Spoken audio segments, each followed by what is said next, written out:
Good morning, guys. Welcome to Frayne TV. Today we're here with John Adams, our artist in residence, and we're here to interview him. Welcome, John. Oh, thanks for having me. First question we'd like to ask you is, how did your journey as an artist begin?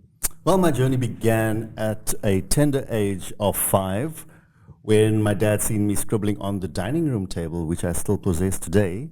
And he said, no, this musketeer needs to get some paper before the walls start being decorated with markers and crayons.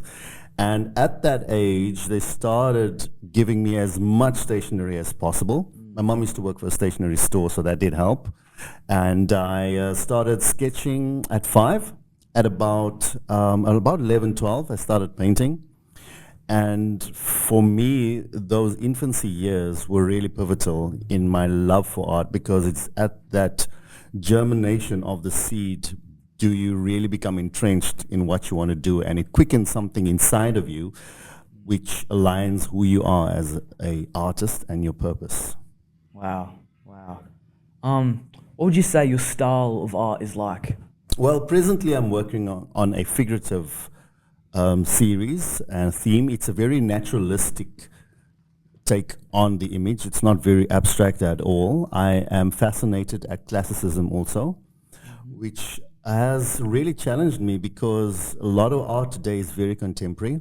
So I did a lot of research into how classical art was made and materials used, but now I'm trying to use the classical method with a contemporary subject. So that's where I'm at right now. Nice. Yeah. What themes or stories do you explore through your artwork? At present, I'm working, or I have worked on a body of art specifically about the African story, which is part of the human condition universally. There's a lot of issues in Africa that I wanted to highlight, specifically pertaining to the plight of women and how I feel they haven't been hallmarked enough. I also believe that they should have more of their story generated through art to hold it for antiquity. I believe there's layers to what women have gone through in Africa, and we haven't really seen that as the rest of the world. It's not really made as popular. So when I get the opportunity to come to residency in Australia, here in Perth, it's quite an honor for me to be able to tell a bit of the story, because I was raised primarily by my grandmom, and I remember things about her, and not just the great food and things she cooked. I also remember what she taught me. And when you speak to other folks in Africa, you actually see the pivotal role that the grandmoms play, holding you by the hand and keeping harm away from you and giving you a spank when you're out of line and speaking lovingly and putting a plaster on you. All of those things you don't realize, but when you get to the tender age of 50, which I am right now, those aspects really have honed who I am, and they've fashioned me into being someone who I am today. Wow. Yeah. That's inspiring. Yeah. Let's see. Does living in South Africa, has that helped your art journey? How's that influenced you? Well, I am South African. I lived overseas for 10 years in Dublin too. So I got to taste a bit of Europe. Yeah. But being in South Africa, because I believe my art is very contemporary to the message of South Africa, it has changed the way I view my subject matter because it is so close to me. I also do a lot of community work. I work with a few different groups, NGO, which I'm part of, and I get to firsthand see how the socioeconomic conditions of the country are directly impacting from little toddlers up to adults. Sometimes my arts get used as therapy. We do therapeutic painting with that. And I get to see the pathways these folks are navigating and how they have to overcome certain aspects of their life, certain trials, certain tribulations. And I feel that art can greatly be impactful in their lives. And as an organism living and growing inside of them, I believe it can yield fruit for them in the long term. So yeah, art's kind of pivotal to who I am in South Africa. Is this your favorite piece of art? What's your favorite piece of art? My favorite piece of art by far is art I done some time ago. It's probably close to 10 years ago right now. It's a 6 meter by 3.8 meter painting of Mandela that I did. I did over 12 panels. Took me around about 2 months to complete. And that painting was just a painting of love and adoration for the man and respect. I was honored enough to meet him and honored enough to see him who he truly was for me. I know he holds different places for many people, but for me, he was just a man on a mission with a specific purpose that he fully embraced. And I believe if we tap into that aspect of who he is, we learn quite a bit. That's by far my favorite painting. I still have the painting, so I get to ponder on it. Yeah. Can you tell us a bit about this painting next to you? Yes, sure.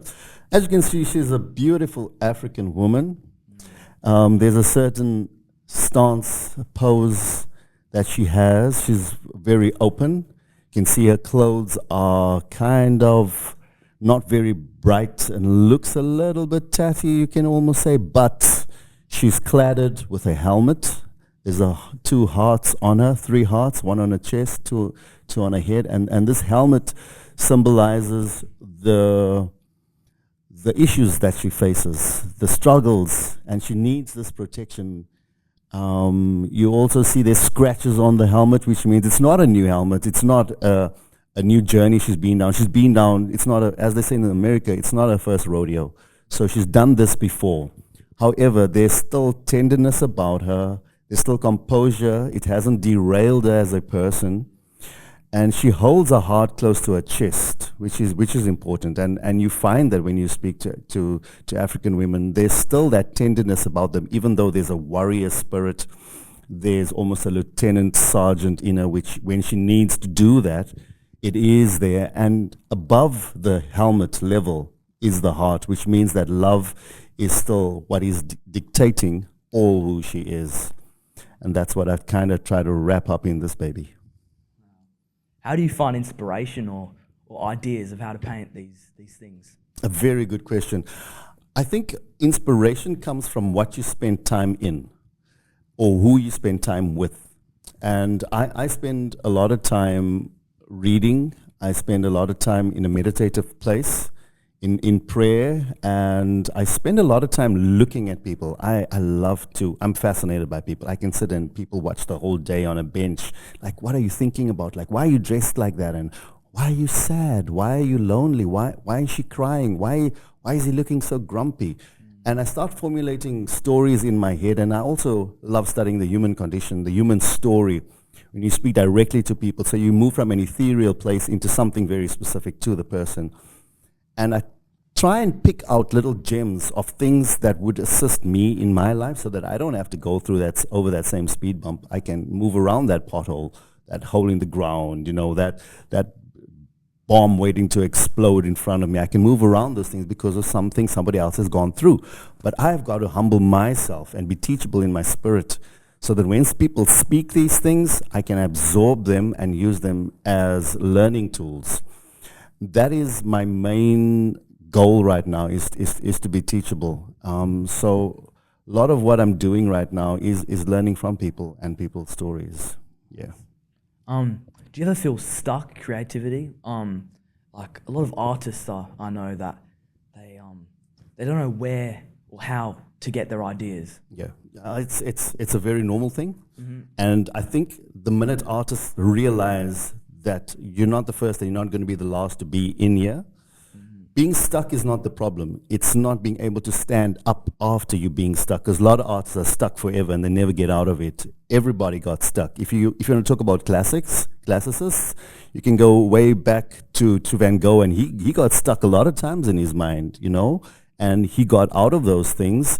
A better example would be artists such as Renoir, Monet, great people. They got stuck in a concept where they couldn't figure out how do we facet a shape with tone, and then they started depending on other aspects to help them bridge this gap. For instance, Monet was tired of looking at art in one way, a subject in one way. So what he did is he woke up early in the morning and he looked at color. Then he came back to that same subject midday and he looked at color. So he's getting educated all the time. And he came in the evening and he looked at color.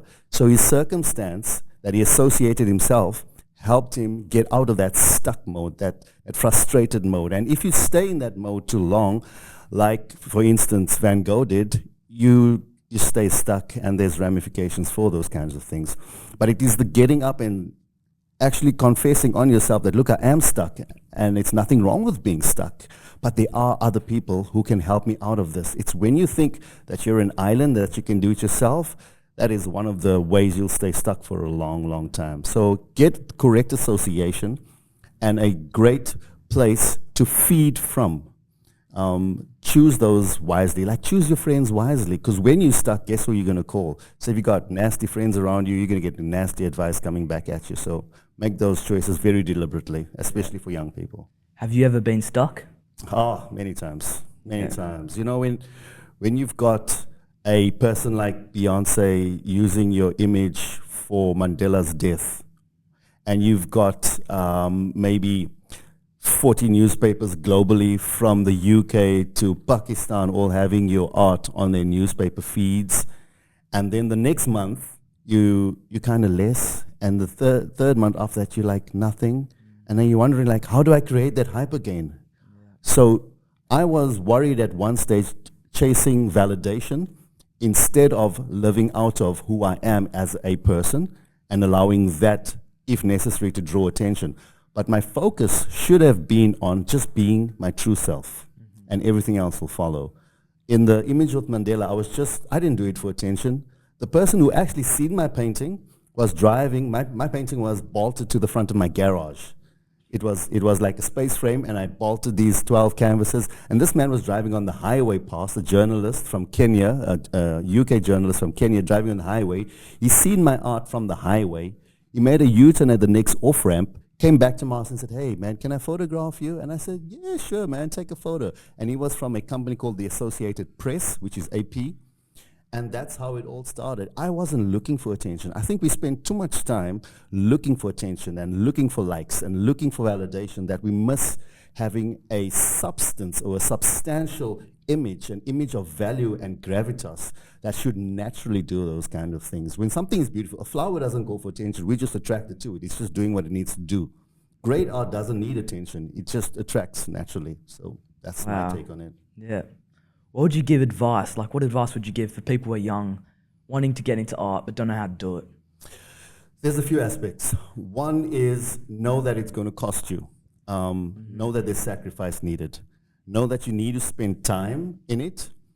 Know that your message is important, but you also need to get educated on how to project your message. Because a lot of young people say, well, I know what I want to say. And I'm like, that's good, you know what you say, but can you paint?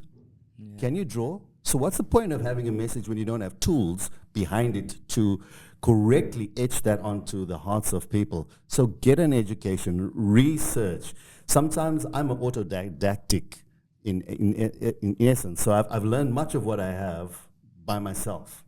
And that's fine, but a lot of students have the capacity to have teachers, and being a fine institution like this, like, how much are you investing into it? I know you have a curriculum at school, but do you stay 2 hours after school, maybe once a week, to do some extra work?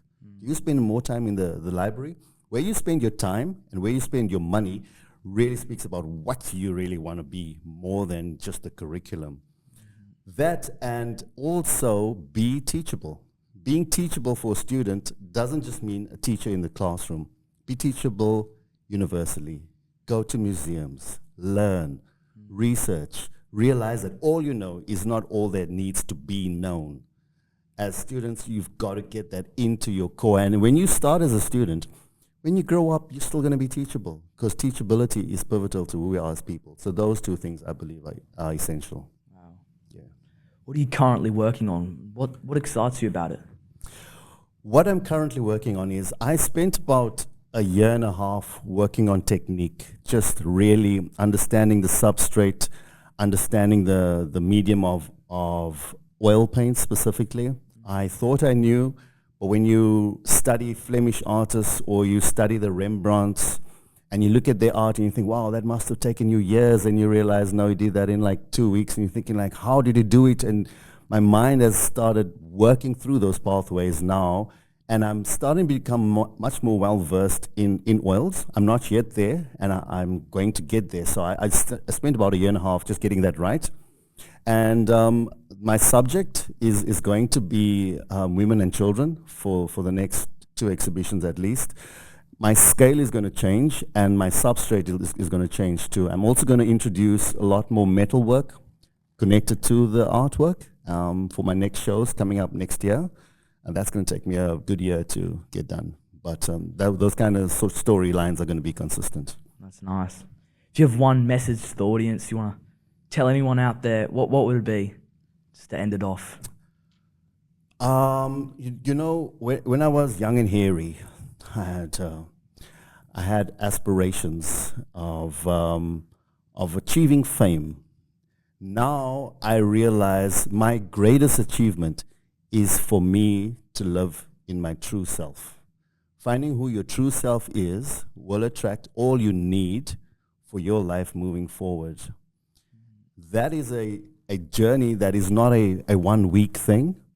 It is a pathway that is consistent with your everyday living and breathing. And living in that space, I tell you, brings the most joy. I have been on stage, I have had lights, camera, action, I have had body fat at 6%. All of those things fall short of the peace I have when I'm in my true self. And I feel like I'm living in it right now. Wow, nice. All right, that will be it for now. I'm sure we learned a lot with our artist here, John Adams. We'll be thanking you for listening, and we'll catch you on the next one.